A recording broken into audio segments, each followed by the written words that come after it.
Good morning, everyone. My name is Yuehai Xiao, and I go by Mike. I'm a PhD candidate at New York University. This is my ID. By the way, most people do not look good on their ID photos, and I'm no exception. Once I was told that I look like a gangster on that ID photo. That's right, gangs of New York. Today I would like to share with you some of my responses to some remarks of Professor Stephen Hawking, if you don't mind. In his interview with CNN about 2 years ago, Professor Stephen Hawking said that, quote, "If humans can survive next 200 years and learn to live in space, then our future will be bright," end quote. He argued that there have been a few times in our history when the survival of human race was in danger. For instance, the Cuban Missile Crisis in 1963 was one of those occasions. The solution, according to Hawking, is to avoid disaster on the Earth in the next 2 centuries and migrate to other planets after that.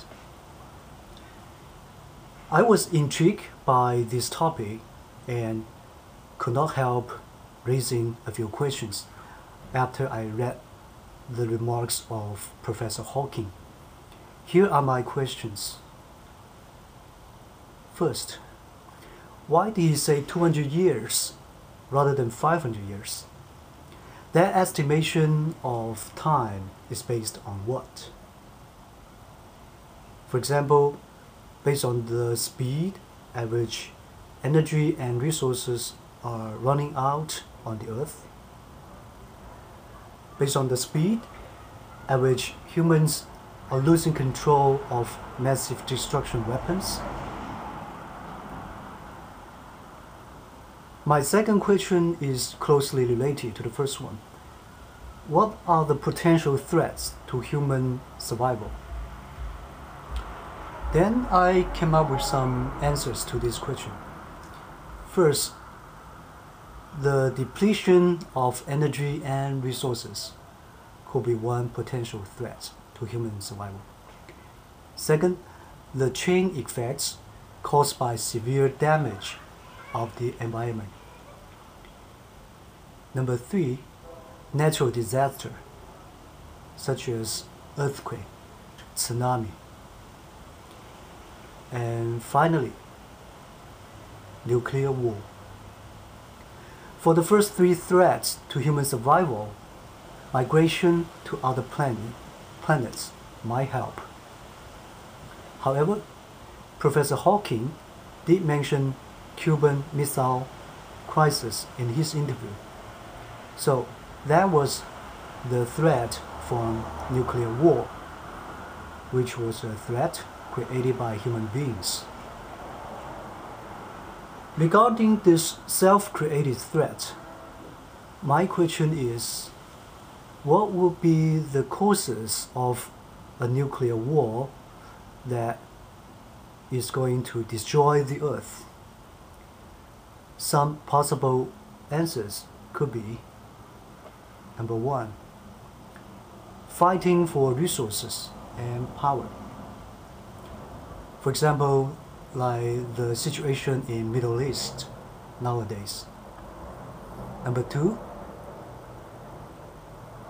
the conflicts and hatred resulting from intolerance to differences, such as the issues of religions, culture, ethnic groups.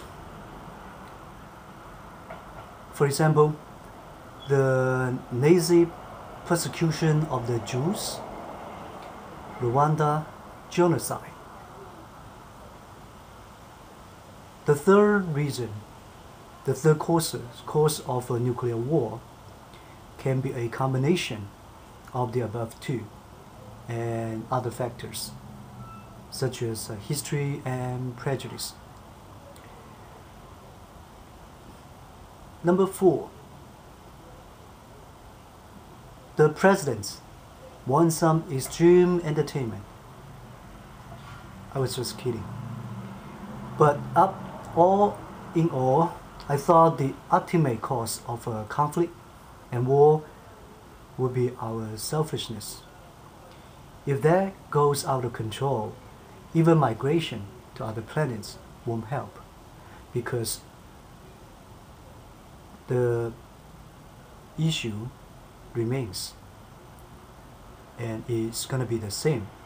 People will keep fighting, just in another new planet. Not to mention the feasibility of large-scale migration. So we're talking about 6 billion people of a long distance, and we're talking about millions of light years. 2 days ago, that is September the 2nd, 2010, Professor Hawking argues in his new book that God did not create the universe.